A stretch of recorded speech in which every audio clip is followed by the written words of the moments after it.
Hi friends, இன்னைக்கு நம்ம சேனல்ல டேஸ்டியான வத்த குழம்பு எப்படி செய்யலாம்னு பார்க்கலாம். வாங்க வீடியோக்குள்ள போகலாம்.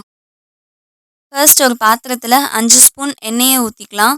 எண்ணெய் நல்லா சூடான உடனே அது கூட 1 ஸ்பூன் வெந்தயம், 1 ஸ்பூன் கடுகு, 1 ஸ்பூன் சீரகம் இது எல்லாத்தையும் சேர்த்துட்டு நம்ம நல்லா வறுத்துக்கலாம். இது 3 வறுப்பட்டு வந்த உடனே 10லேருந்து 15 சின்ன வெங்காயத்தை சேர்த்துட்டு நம்ம நல்லா வதக்கிக்கலாம்.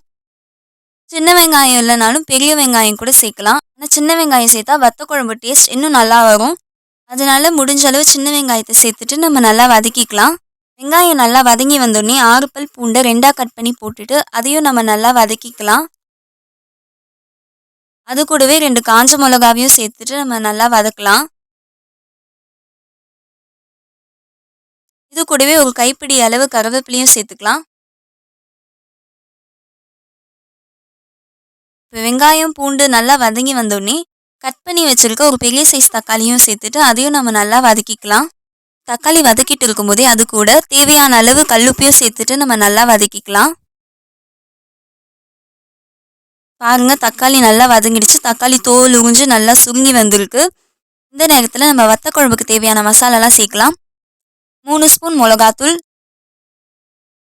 2 ஸ்பூன் மல்லித்தூள், 1 ஸ்பூன் மஞ்சள் தூள் இது 3த்தையும் சேர்த்துட்டு நம்ம நல்லா வதக்கலாம். இப்போ நம்ம ஒரு லெமன் சைஸ் புளியை எடுத்து 1/2 டம்ளர் தண்ணி விட்டு நம்ம நல்லா கரைச்சி வச்சுருக்கோம். அந்த புளி தண்ணியை நம்ம சேர்த்துக்கலாம். புளி தண்ணி சேர்த்துட்டு நம்ம நல்லா மிக்ஸ் பண்ணிக்கலாம்.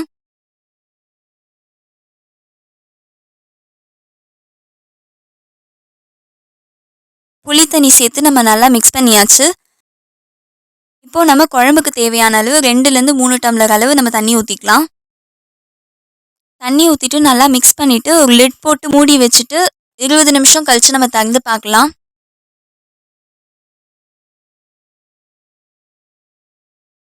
பாருங்க, குழம்பு நல்லா கொதிக்குது. எண்ணெய்லாம் தனியாக பிரிஞ்சு வந்திருக்கு இப்போவே. இப்போ நம்ம மிக்ஸ் பண்ணிட்டு பார்க்கலாம். பாருங்க, குழம்பு இந்த அளவுக்கு நல்லா திக்காக வரணும். அதுதான் வத்த குழம்போட கன்சிஸ்டன்சியும் கூட. அவ்வளோதான், குழம்பு ரெடி ஆயிடுச்சு. இப்போ நம்ம குழம்புல போடுறதுக்கான சுண்டக்காய் வத்தலை ரெடி பண்ணலாம். அதுக்கு சின்னதாக ஒரு கடாயில் 5 ஸ்பூன் எண்ணெயை ஊற்றிட்டு எண்ணெய் நல்லா சூடான உடனே ஒரு பாக்கெட் சுண்டக்காய் வத்தலை போட்டுட்டு நம்ம நல்லா வறுத்துக்கலாம். சுண்டக்காய் வத்தலோட கலர் நல்லா மாறி வரணும். பாருங்க, கலர் மாறுது கொஞ்சம் கொஞ்சமா. இந்த அளவுக்கு கலர் நல்லா மாறி வர அளவுக்கு நம்ம நல்லா வறுத்துக்கணும். அவ்வளோதான், சுண்டக்காய் வத்தல் ரெடி ஆயிடுச்சு. இப்போ இதை நம்ம குழம்புல போடலாம். இப்போ இதை நம்ம மீடியமான சூட்டில் வச்சுட்டு நம்ம லேசாக மிக்ஸ் பண்ணி விடலாம்.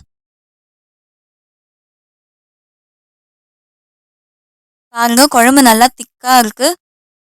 இப்போ நம்ம ஸ்டவ் ஆஃப் பண்ணிடலாம். அவ்வளோதான், டேஸ்டியான வத்த குழம்பு ரெடி. இதை நம்ம சுட சுட சாப்பாட்டில் போட்டு சாப்பிடலாம். ரொம்ப நல்லா இருக்கும். வீடியோ பார்த்ததுக்கு தேங்க்ஸ். லைக் பண்ணுங்க, சப்ஸ்கிரைப் பண்ணுங்க.